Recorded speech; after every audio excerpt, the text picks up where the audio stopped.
I think we can all agree that we're seeing more and more impacts of climate change in the news these days. What does the human toll from wildfire disasters really look like beyond the numbers, beyond the acreage? In her new book, The Last Fire Season, author Manjula Martin chronicles what it takes and what it was like to evacuate her Northern California home during historic wildfires in 2020. She joins me now with more on the connection between us humans and the land we live on. I mean, it really is, when we hear about these fires, it's kind of like how many acres, where it's moving, what it's called. Can you describe for us what you went through in 2020? Certainly, yeah. I live in the woods in Northern California, and I was evacuated. There was, a bunch of lightning fires that started all around the state that year. And so I evacuated my home along with many thousands of other people. And that was actually not the first time I'd evacuated. Right. But that was the first time I sort of realized that I would be living with fire kind of for the rest of my life. Right. This is your kind of weather in a way that you deal with. Absolutely, yeah. And these crises, that was also the year the COVID pandemic started. Oh my goodness. So it was a lot. Yeah. But these crises don't happen in a vacuum. It's not like, oh, we have climate change as this thing over here that's happening. It happens in our lives along with all the other everyday crises that we're going through. Right. So the book kind of moves between a personal history of a health crisis that I experienced at that same time, as well as like what I call a pyro-natural history of California. History. Yeah. I know that the state of California does a really active job in trying to mitigate these wildfires, because there is both good fire and bad fire, right?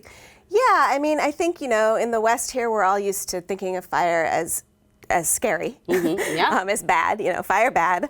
As humans, yeah. Fire bad, yes. Yeah. But in fact, fire has been an intricate part of humans' life on Earth since the beginning of fire.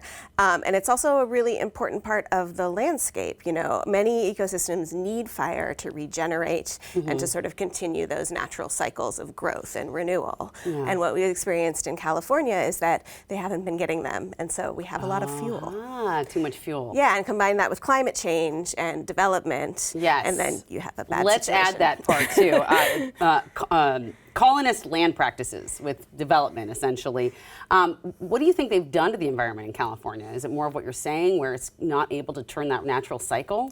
Well, something that I really explored in the book and really experienced myself was this sort of journey from going from fearing fire to understanding that fire actually can be good. Right. And part of that was learning the history of California. And when colonization happened during the genocide of the indigenous people there, part of that whole situation was like a disenfranchisement from the land, right? And so part of that was the suppression of a lot of traditional ecological knowledge, including the regular use of fire to tend to the landscape. Exactly.